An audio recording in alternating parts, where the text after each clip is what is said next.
Gusto niyo po ba ang kalagayan niyo ngayon sa buhay? Halimbawa, ang inyong station in life. Gusto niyo ba yung dynamics ng relasyon niyo sa inyong mga kasama sa office, sa bahay? Gusto niyo ba yung kalagayan niyo? Karamihan, ang nangyayari sa ating buhay, hindi yan kapalaran. Hindi rin God's will. Kasi maraming hindi maganda nangyayari sa buhay ng tao. Alam nga naman yun ang God's will. Maraming nangyayari sa buhay natin at na nakakalagyan natin ng sitwasyon kasi bunga yun ang paraan ng ating pag-iisip. Kaya yung mapag-isip, halimbawa na mga agresibo, madalas yun napapaaway. Yung ang paraan ng pag-iisip ay laging, sige, pasensya ka na lang ng pasensya, madalas yun ang naapi. Yun namang mga mahilig mang lamang, yun ang maraming nakakaaway. Kung paano ka mag-isip, gano'n na magiging buhay mo. Kaya ang sabi sa 2 Corinthians 10:5, we take captive every thought to make it obedient to Christ. Hindi pinapasunod kay Kristo yung kamay, yung paa, yung bibig, yung mata, hindi. Ang pinapasunod, yung isip. Kasi yung isip lang naman ang sinusunod ng ating katawan. Kaya napakahalaga na binabantayan kung paano tayo nag-iisip.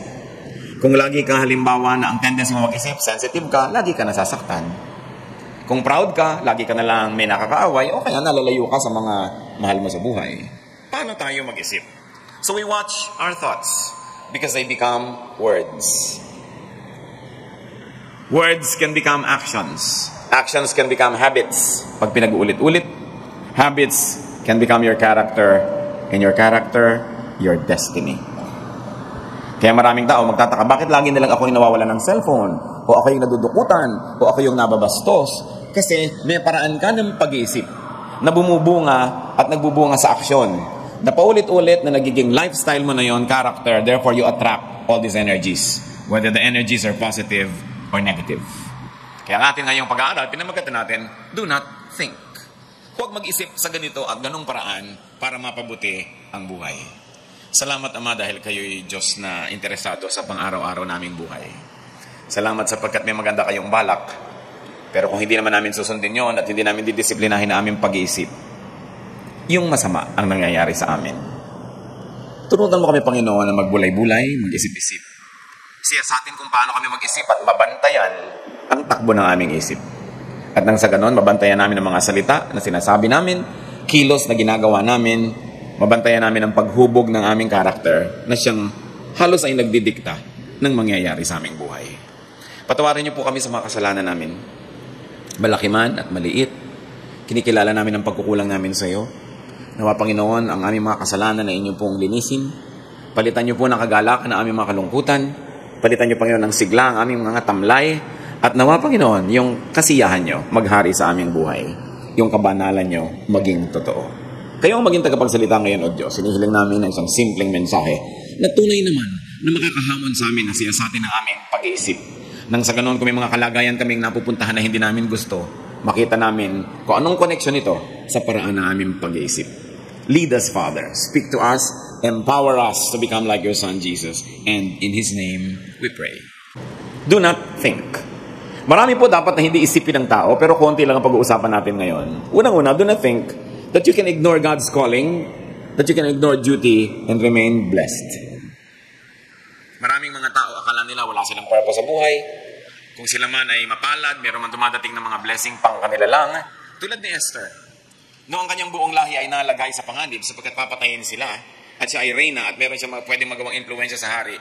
Para ang una niyang plano, manatiling tahimik na lang.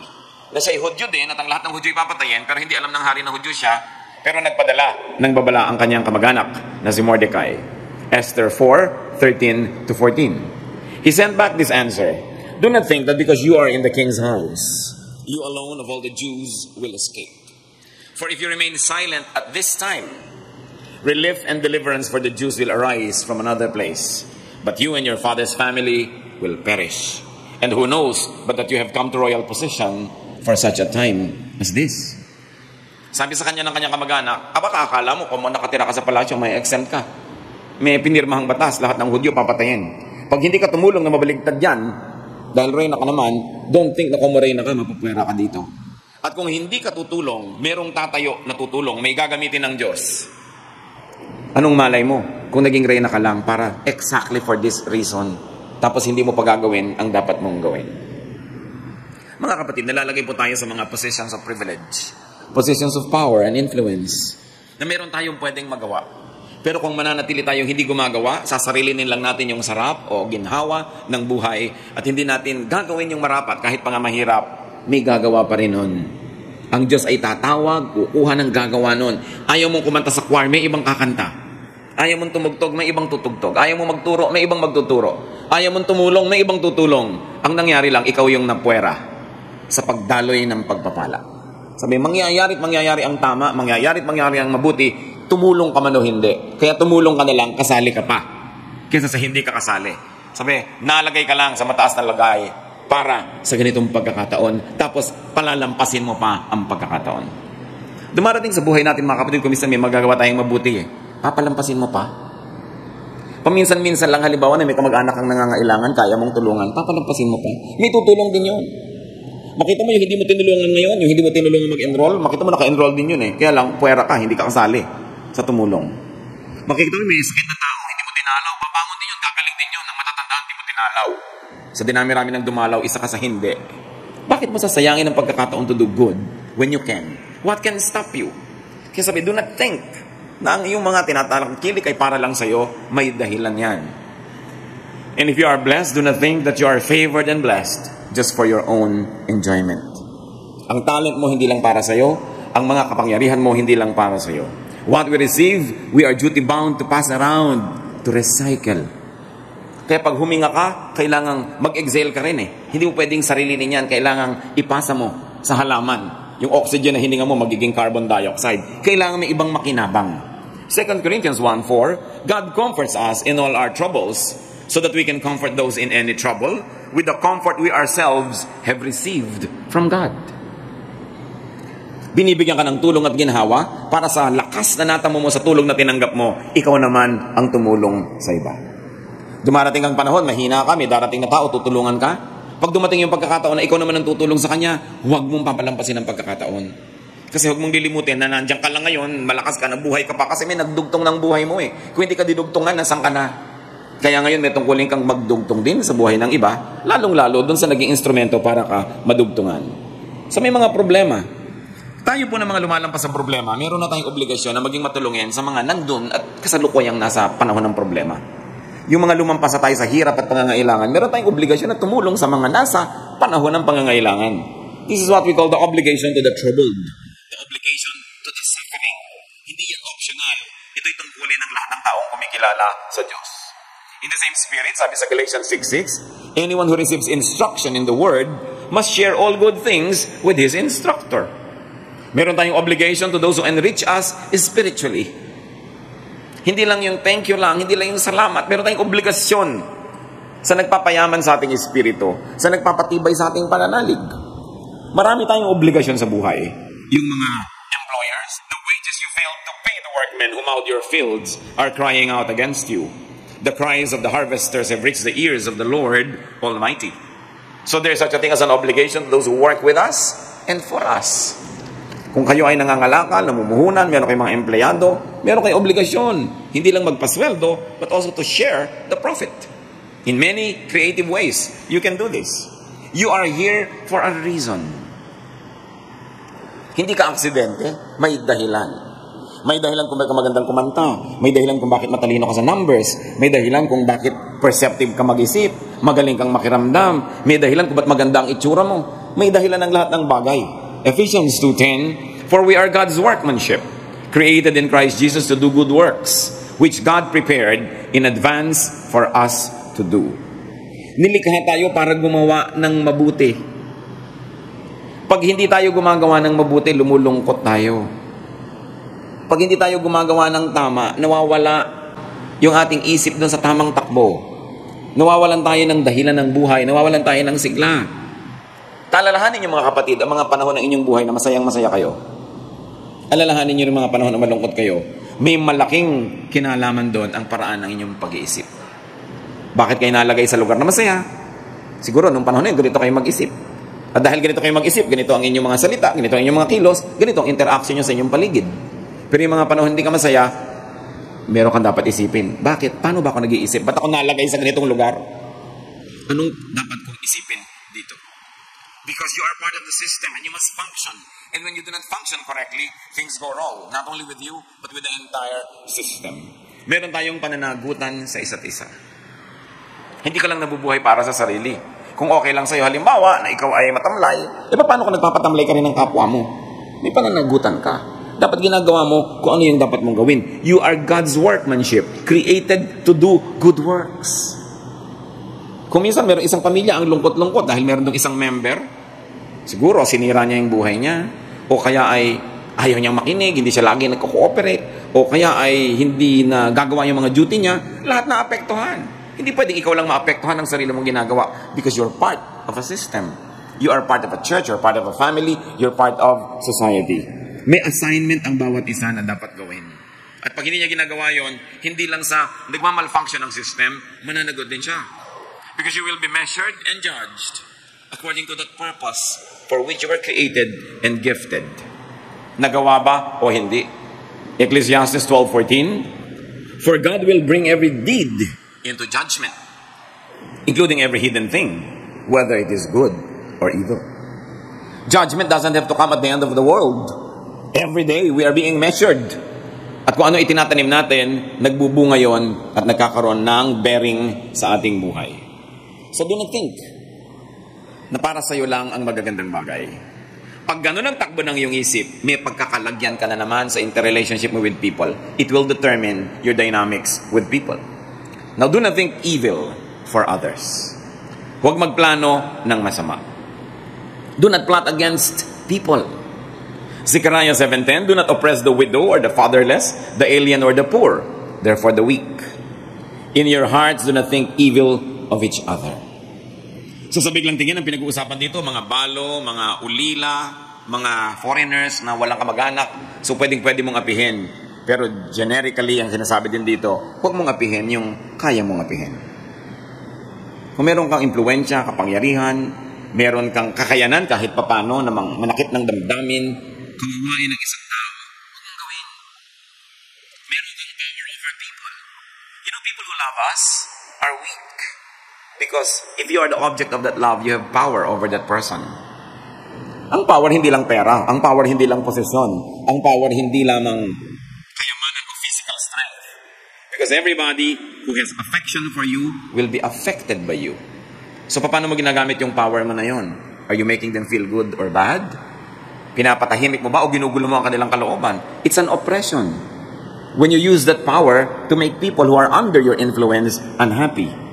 Micah 2:1, woe to those who plan iniquity, to those who plot evil on their beds. And at morning's light, they carry it out because it is in their power to do it. Sabi, sumpain yung mga nagbabalak ng masama laban sa kanilang kapwa, pinagpaplanuhan, iniisip, at oras sa kaya na nilang gawin, gagawin nila dahil may kakayanan naman sila. It's a wrong use of power. Kasi ang power na ibinigay sa atin ng Diyos, power to love, to nourish, to care. Hindi power para manakit, hindi power para mangbaliwala, hindi power para pasakitan mo yung kapwa, hindi para mahalin mo siya, para mo siya alagaan. And very especially, God hates plotting evil against the innocent and against those who are good to you. Yang mga paggawa na yan ng masama, hindi lang ikaw mo yung paggawa ng masama. Pwede kang magplano, gagawin kita ng masama. Okay? Masama yun. Pero pwede ka rin magplano, hindi kita gagawa ng mabuti. Masama na rin yun. Because for him who knows what is right to do and does not do it, it is sin. So hindi sapat na gagawa ka ng destructive thing. Yun lang hindi ka nakakagawa ng constructive thing na kaya mo naman, masama na yun. Nagbabala ka, ay, ibablock ko ang kanyang mga plano. Bibiguin ko ang kanyang mga gusto. Kung mataas ang ranggo mo, ay, tatanggalan ko siya ng promotion. O kaya may binabala ka, basta, hindi ko siya pasasayahin. Hindi ko siya bibigyan ng halaga. Masama rin mga plano yun. Dahil ang itinuto sa atin ng Diyos is to do good. Especially to those who are in the family of faith, who are in your own family, in your circle of friends, those who are in a loving and nourishing relationship with you. Another way is do not think proudly.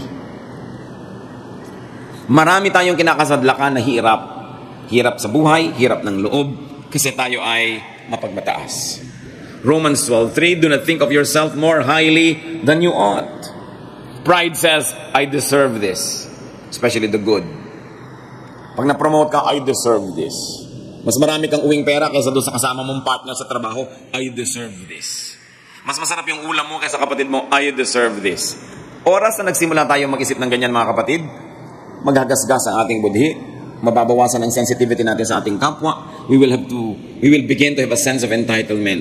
Then we become less kind and less giving and nourishing. So pride says, I deserve this good. And on the reverse, pride says, I don't deserve this evil.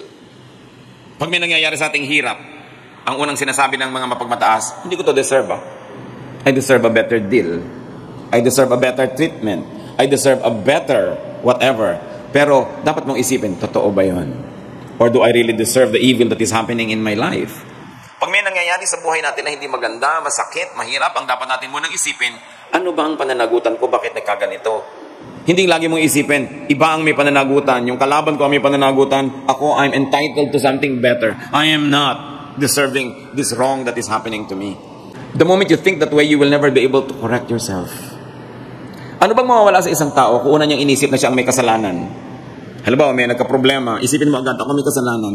May masama bang mangyayari sa'yo noon? Wala. Kasi kung talaga namang hindi kung may kasalanan, lalabas din yung totoo at yung budhi mo rin na magsasabing, wala ka naman talagang kasalanan. So you better begin with that. Nagkagalit kayo ng kumare mo, huwag mo agad isipin, kasi masama siya, kasi ganun siya. Isipin mo agad, teka, ano ang problema sa akin? Ano bang ginawa ko na nag-contribute sa ganitong pangyayari? Kasi kung talagang wala namang kayong ginawang masama, lalabas din yung totoo. Paano kung meron pala? And usually, meron naman. Pero ano ngayon ang mangyayari kung agad-agad sisisihin nyo yung kapwa nyo? Absuelto agad ang sarili ninyo. Tapos may mga advice pa siya, oo, tama ka. Kuminsan, you don't get good advice, kaya mali-mali ang nangyayari sa buhay mo. Kaya mahalaga rin yung meron sumasalungat sa'yo, sasabihin, teka, mali ka dyan. Mag-isip-isip ka. Madalas, tayo naman talaga yung mali. O at least pareho kayo na mali pag meron kayong nakaaway. Pero para i-assign mo agad sa kanya lahat yung mali, hindi ka na mag-iisip Therefore, every product of your mind will be towards you being proud and being selfish. And then you will never be able to solve problems around you. This sense of entitlement can destroy our value system. So do not presume on birthright.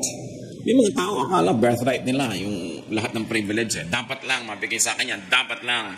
Yung mga Israelites nga, kung sila Israelites, akala nila, ang dami na nila entitlement. Matthew 3:9, and do not think you can say to yourselves, we have Abraham as our father. I tell you that out of these stones, God can raise up children for Abraham. Sabi dito, huwag niyong isipin, kung kayo mga apo ni Abraham, privilege na kayo, Kung hindi matutuwa sa inyo ang Diyos, pwede kayong kalimutan. At yung mga bato, pwede diyang gawin niya na sumasambat sa Kanya, sumusunod sa Kanya, kung hindi kayo ang susunod. Don't think that the world will not be able to survive without you. Kahit bato, pwedeng gawing worshipers ng Diyos, kung yung mga tao ayaw mag-worship sa Kanya.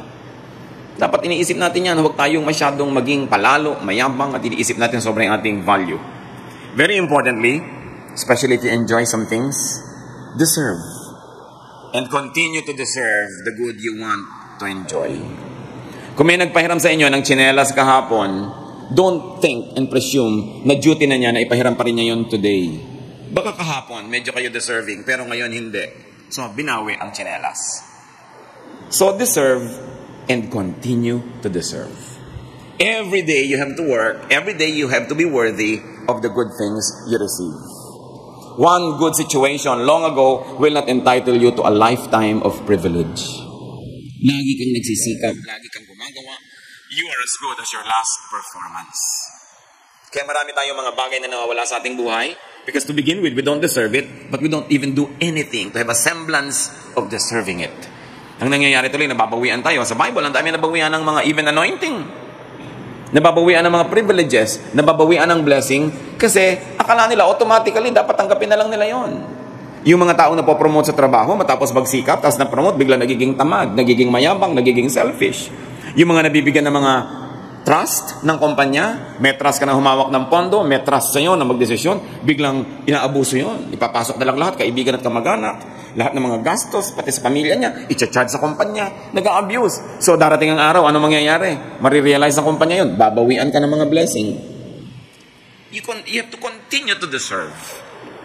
Habang ang tao ay may buhay, nagtatrabaho. Hindi ko mo, ikaw ay may ginawa kahapon at nasweldohan ka kahapon, absent ka ngayon, nag-expect ka pa rin ng sweldo. You have to work for your daily bread. The way we think can actually strip us of many beautiful things that we already have. At kung natanggap na natin ang magagandang bagay mula sa Diyos, ibig sabihin, hindi ka pinagkakaitan. Pag ngayon binawian ka, dapat ka mag-isip, anong ginawa mong mali at nabawian ka? Kasi alam ka naman, masama yun ang bawi. Kung masama yun, ba't ka bibigyan in the first place? Dapat tayo nag-iisip. Kasi maraming nawawala sa ating buhay. Pati yung mga sweethearts. Minsan, hirap na hirap kang ligawan tong isang to. Ngayon, naging kayo na, nineglect mo na lang. Baliwala na sa'yo. Lalo nang naging asawa mo na, hinayaan mo na lang na ganun. You must continue to deserve your spouse. You must continue to deserve your friends. You must continue to deserve even your family. Hindi pwede na automatic na lang, expect mo lahat mangyayari mabuti. Do not sit on your laurels. Do not sit on past achievements. Do not sit on past goodwill. Kasi baka ubos na, baka gasgas na.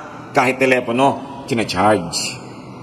Kahit mga gulong na nagagasgas, pinapalitan. Kailangan maintenance work. And in the relationship of people, you have to be good at maintenance. Because every day there's tremendous wear and tear. Mas malapit kayo, mag-asawa kayo, magkapatid kayo, mas malapit kayo sa physically na space that you share, mas maraming opportunities for conflict. Therefore, mas dapat lagay ng lubricant, lagay ka ng lagayan ng mga pampaayos, pampaganda, repair ka ng repair. Hindi pwedeng tumutunog-tunog na yung pinto mo, ang ingay-ingay na, ayaw panglagyan ng oil. Hindi pwedeng yung makina ng kotse mo, pitik-pitik na, ayaw mo pang ayusin. Kasi magbabag down yan, biglang mawawasak na lang. You have to continue to work, to do good. And this is a way of thinking. Makikita mo sa mga bahay lang merong mga pintong giba-giba, hirap na hirap isara, hirap na hirap ibukas. Araw-araw binubuksan, isinasara, pero walang gumagawa para repairin yun. So alam mo, bakit ganito mag-isip ang mga taga dito sa bahay na to? Di nila ayusin yung pinto nila. Bakit yung gripo nila, tulo ng tulo, hindi nila gawa ng paraan na matanggal yung tulo nun kasi nagsasayang. Nasa pag-iisip lahat yan. It's all here. How do you think? Because what you think of, how you think, will determine your lifestyle. It will determine your dynamics with other people. Huwag niyong laging sisisihin ang mundo. Laging you and me against the world or the whole world is ganging up against me. Dapat tayo mag-isip, ano ang pananagutan ko dyan? It's a way of thinking. On the other hand, while we should not be thinking proudly, do not think of yourself also as inferior. Kahit anong extreme, masama. Huwag mo isipin na baliwala ka, trapo ka na lang, pwedeng baliwalain. 2 Corinthians 11:5, sabi ni Paul, but I do not think I am in the least inferior to those super apostles. Alam nyo si Paul, hindi naman siya kasama ng mga original apostles. Kaya later on, nagkakaroon ng mga questions of authority. Anong karapatan niya na magturo? Anong karapatan niya na gawin ng mga ginagawa niya? Sabi niya, hindi naman ako inferior doon sa mga super apostles na yan na nauna na. At inisa-isa naman niya ang kanyang mga katangian at pinatunayan naman niya sa kanyang performance na hindi nga siya inferior. We are not to think of ourselves as inferior, though we are not to think of ourselves as superior. Psalm 139:14, for I am fearfully and wonderfully made. Nilikha tayo ng Diyos sa may maganda siyang layunin at magandang intensyon, kaya dapat din natin isipin yon, hindi tayo baliwala. 1 Corinthians 12:27, now you are the body of Christ, and each one of you is a part of it. Therefore, important. Ba't natin ito pinag-uusapan? Because if you think of yourself as inferior, your entire lifestyle will be determined by that way of thinking. You will not achieve great things. Hindi ka na sasalungat kahit inaapi ka na lang, binabaliwala ka. Pagka hindi ka nakakagawa ng dapat mong gawin, nananahimik ka na lang, you will not be able to achieve. You were created to do good works. Pag may inferiority ka, hindi mo magagawa yun. Hadlang yun. Pag naman mayabang ka, hindi mo rin magagawa dahil maraming mainis sa'yo, hindi ka tutulungan. Baka hadlangan ka pa. Kaya dapat timplado ang ating pamumuhay. Yes, you're part of the body of Christ. Therefore, you should function and do your part. You were created for a purpose. Then when I think about self-gratification to the extreme. Nabubuhay tayo para hanapin natin mga kailangan, para bigyan ng ginhawa ang ating mga sarili at ating mga mahal sa buhay. Pero huwag itong sobrang seryosohin na sarili na lang, kasiyahan na lang ng sarili natin iisipin. Romans 13:14, do not think about how to gratify the desires of the sinful nature. Huwag daw dapat laging pagbigyan yung kasamaan, yung likas na sama nating lahat. At yun ay hindi lang yung pagpatay, hindi lang paninira. Sama din yung mga little pleasures mo pagka may napapahamak. Mga little pleasures mo pag may nasasaktan ka. Kuminsan yung mga biruan, sakitan ng loob, pataasan, tapos natutuwa ka. This is also sinful. Yung mga contest na hindi naman kailangan, gusto mong laging manalo, gusto mong lagi ikaw manaig, yan ay mga kasalanan din. Kaya sabi sa Colossians 3:2, set your minds on things above, not on earthly things. At hindi lang ito pag-iisip ng mga bagay na nandun sa langit, kundi pag-iisip ng mga bagay na makalangit. To set your mind on higher, nobler, kinder ways. Yan yung mga ways of heaven. That you ask yourself, is this a kinder way? Is this the nobler way of doing it? Ano ang ginagawa ko? Bakit ganito ang nangyayari sa buhay ko? Watch what you think. Watch your imagination because it is a powerful way of becoming your reality. Pag sa inyong higaan ngayong gabi, iniisip nyo pa lang, ay, dadalawin ko ang ninang ko bukas, malamang madalaw nyo. Pero pag sa higaan nyo sinabing bukas, hindi ko siya pupuntahan, malamang hindi nyo siya mapuntahan. Kasi ang lahat nangyayari sa isip. Pag sinabi ng isip mong, ay ako magpapakumbaba, pagkakausap ko ang lola ko, pag biglang kaharap mo na siya, magiging mapagpakumbaba ka kasi inisip mo na eh. Pero pag inisip mo, ay pag nakita ko yung dating classmate ko, isnabing ko siya. Yun ang mangyayari kasi inisip mo na. Ano ang pinag-iisip natin, mga kapatid? Kayo mga nagtatrabaho sa mga opisina, anong iniisip niyong behavior? Mangyayari yun. Paano tayo nag-iisip ng pakikitungo natin sa kasambahay? Mangyayari yun. Napaka makapangyarihan ng isip ng tao. Kasi yan ang bahagi ng ating katawan na pinakamalapit sa Diyos, sa isip. Kaya sa isip natin siya naiintindihan, sa isip natin siya nag-a-appeal. Kaya sabi, be transformed by the renewing of your mind. Pag nagpalit ka ng paraan ng pag-iisip, magpapalit ang iyong lifestyle. Pag nagpalit ang lifestyle mo, mapapalitan yung buong nangyayari sa iyong paligid. It's all in the mind. So how do you think? Aming Diyos, salamat ko ang paraan namin pag-isip ay maganda, kaibig-ibig, nakakatuwa sa iyong tingin at sa tingin ng aming kapwa. Salamat ko kung paraan namin pag-iisip ay mapagpakumbaba, masipag, magiliwin. Pero Panginoon, siyasatin niyo po kami sa mga kalagayan ng buhay namin na hindi ka nais-nais, sa mga kinakasadlakan namin, kinakauwian ng mga ginagawa namin, ipakita mo ang koneksyon ng paraan ng aming pag-iisip. At huwag namin laging ipagpilitan yung paraan ng pag-iisip namin dahil hindi lang kami ang tao sa mundo. We have to live with people in our homes. We have to live with people in our offices and schools and communities. So Lord, kung paano namin pinapahalagahan ang pag-iisip namin, ituro mo sa amin igalang din ang paraan ng pag-iisip ng aming kapwa. At sa iyong tulong, sa iyong kapangyarihan, makahanap kami, Lord, ng magandang common ground on which all these ways of thinking might find harmony. Ituro mo sa amin, Panginoon, ang aming mga pagkukulang. At kung kami ngayon, Panginoon, sa iyong harapan ay may mga problema sa buhay, problema sa pakikipagkapwa, problema sa pagtatrabaho, na ang pinagmumulan ay paraan ng pag-iisip, ibunyag mo sa amin ngayon. Kung lagi kami nabibigo, lagi kami napapaaway, lagi na lang kami, Panginoon, na hindi nagtatagumpay, lagi kaming napagsasamantalahan, ano man yun na nagiging pattern sa buhay namin, ipakita mo, Panginoon, yung responsibility ng paraan ng pag-iisip namin. Magbulay-bulay tayo sandali, mga kapatid. Hingan nyo ang Panginoon ng very practical application ng mga katotohanan ito para kung mabuti ang ating kalagayan sa buhay, mas bumuti pa. At lalong-lalo kung hindi mabuti, para ito'y mapabuti. Turuan mo kami, Panginoon, na sa pag-iisip pa lang, maging mapagbantay na. At nasa ganon, ang aming pananalita, pagkilos, aming value system, ang aming character, ay maging kaayon sa iyong kalooban. Mag-isip-isip tayo at pagpalain tayo ng Panginoon.